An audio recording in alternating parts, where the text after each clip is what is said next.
far the Lakers have traded for Rui Hachimura, and he's a solid pickup, right? He's a guy that's not only going to help now, but the future. I know he's been a little rough in spots, but he's only been, 3 games, and they haven't even started to really run plays. I really hope that they actually start to utilize him, because with his size and his ability to just create and operate in the mid-range, I really think he has some value where the Lakers can just at times just operate in the half court, get him some easy looks, dump the ball down to him. Our guards need to do a better job, period, of just feeding our forwards and our centers, right? Dump the ball down to AD, let him get some work. You got to find a way. Like we saw it in Boston.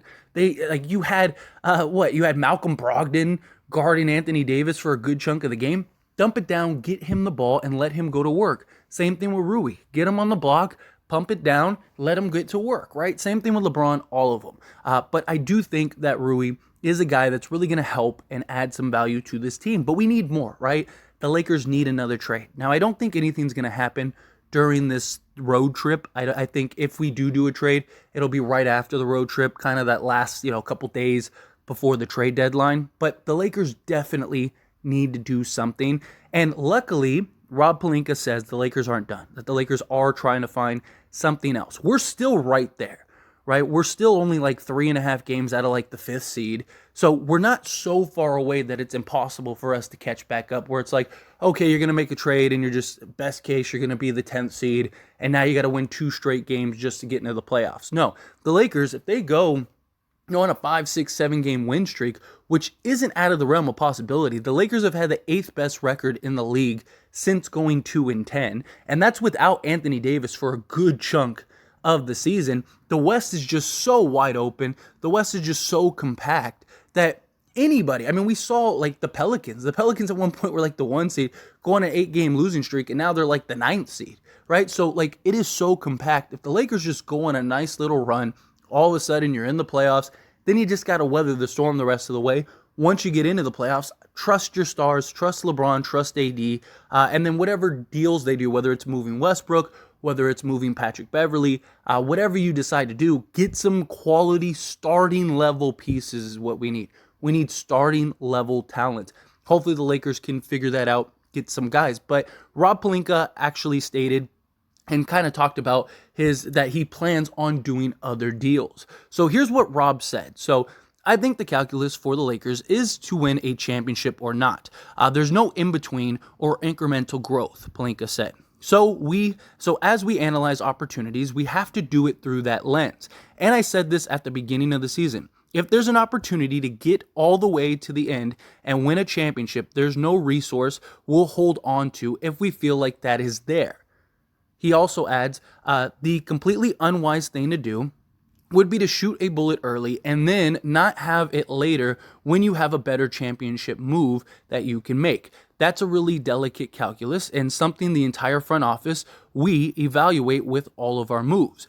If we see a move that puts us as a front runner to get another championship here, the 18th one here, we'll make it. And if that move doesn't present itself, we'll be smart and we'll make it at a later time. Now, I know some people are going to look at that and go, well, you could use that as an excuse to just not do a deal. But I do believe that Rob Pelinka and Jeannie want to do a deal if the right deal's there. And that doesn't necessarily mean a star. They went and got Rui, right? So we know that they're willing to make moves. They're willing to make trades. They gave a pretty solid package, right? I know it's 3 second-round picks, but still the Lakers have been fire in the second round. And yes, they could buy a second round pick and stuff like that, but still, they've been really good in the second round and gotten some really good players in value that have been some nice rotation guys for them. And Rob Pelinka is right in the sense of you only have one shot here, right? And it's something he even said in the offseason. He said, we only got one opportunity here. We only got one shot. If we miss, that's it. We're stuck. And that's true, right? Rob Pelinka has this tough task of he can't just make any trade, because any trade and it doesn't work out, all of a sudden, we could be bad for the next 4 years, or be fighting for a play in the next 4 years, right? Where if you can hold on to it, who knows what tomorrow will bring? Who knows if a disgruntled star will want out, or a quality role guy that could really kind of change the landscape all of a sudden becomes available or something like that. You never know what's going to come. And Rob Pelinka has shown the willingness to trade the first. Like so many people say like, oh, Rob and Jeannie, they don't want to trade the first. They offered a first round pick for Bojan Bogdanovic. They just didn't want to give up an unprotected first for Bojan Bogdanovic, which I don't blame them for that. I don't. I mean, he's 33 years old. Like, yes, he has a great skill set. I think he would fit in beautifully next to LeBron and AD. But defensively, he's a liability. He's only getting older. Does he start regressing before this is over? He's a guy that you're not going to be able to have long term. He's not a guy you're going to be able to keep around for the long haul, where now you're starting to see guys and teams become more willing. I mean, look at Toronto, right? Gary Trent Jr., Fred VanVleet. Personally, I'd rather have these two than Bojan Bogdanovic, right? I mean, because these are guys that you could have not only this season, but the next several seasons. I've said this before. If you remove Pascal Siakam and remove OG Anunoby and add in LeBron James and Anthony Davis, how good is Toronto? They're probably one of, if not the best teams in the league, right? Well, there you go, right? Like, you go get Gary Trent, Fred VanVleet, all of a sudden, you're probably one of the best teams. A starting five of like VanVleet, Trent, Rui, LeBron, and AD, that's one of the best starting fives in the league. And you'd still have, Dennis Schroeder, Patrick Beverley, Lonnie Walker, Austin Reeves, Wenyen Gabriel, Thomas Bryant. Like, you'd still have all of these guys off the bench. So now our bench production gets better. These guys can get our big men the ball better.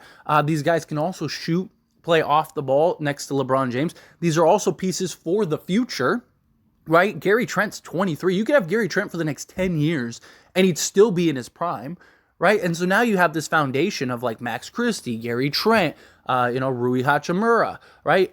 Fred VanVleet. Like I said, he's a guy, he's 28, so he still has 6-7 years before he's kind of starting to go on the decline. There are some concerns with Fred, right? Injury history, yeah, that's a little bit concerning, but Gary Trent is the real prize. And Fred VanVleet, he's the guy that would just be a perfect complement next to LeBron, next to AD, can guard the point guard position. But now you actually have true positions, right? Like you have Fred VanVleet, who is a 3-and-D point guard, who's going to be able to guard point guards. You're going to have Gary Trent, who's a true size shooting guard that's going to be able to guard shooting guards. You got Rui, who's a big size forward who can bully and guard, the perimeter and guard small forwards or power forwards. Same thing with LeBron James, right? And then Anthony Davis. I mean, we've seen Anthony Davis takes us even now from like a top 15 defense to when we don't have him, we're like a bottom 3 defense. So his impact in and of itself is just huge.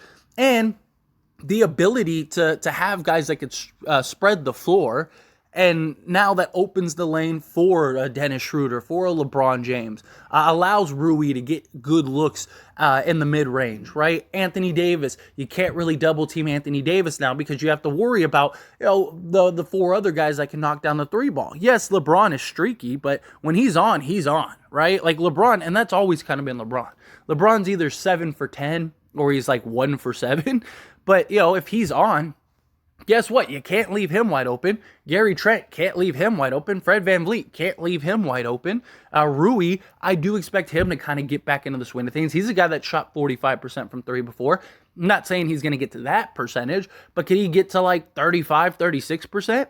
I don't think that that's unrealistic. He's shooting 33% this year. He should get better looks as time goes on and he gets more comfortable in the actual offense and everything, right? So Rob Pelinka, he has this juggling task, right? And patience is everything. Patience is key. And I know it's hard to be patient, especially when we're struggling and it feels like the team is drowning and we just can't get ahead.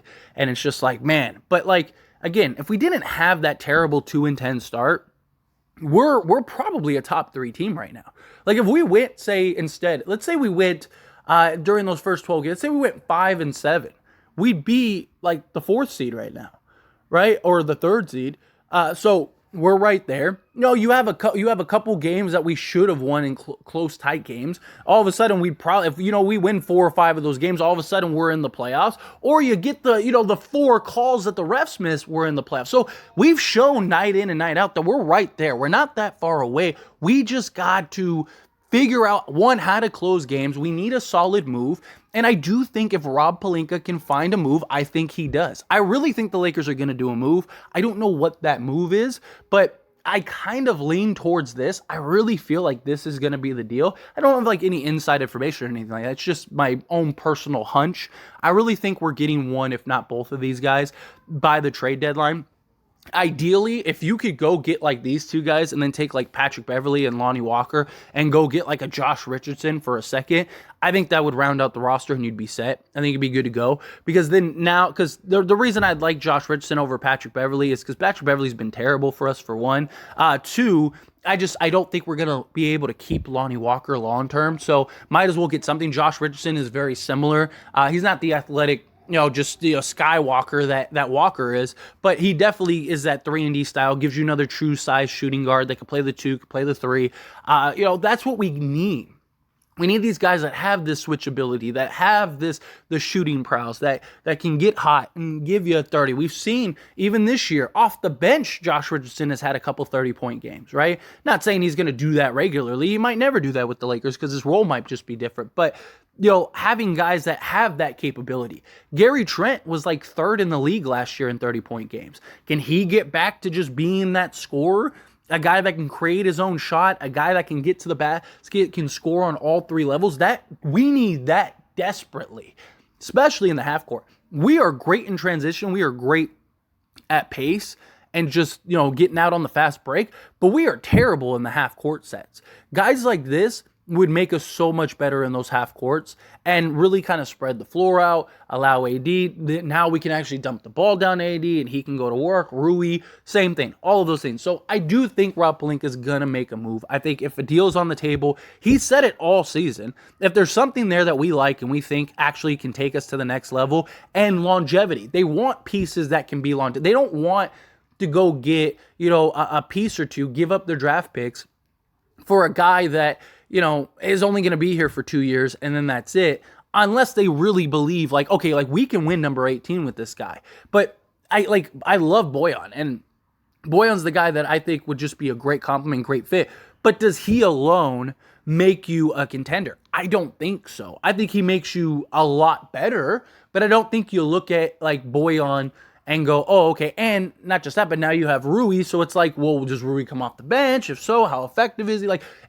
I think they need to go and they need to bolster their backcourt, which, based on reports, that's what Rob is looking for. Rob is looking to bolster the backcourt.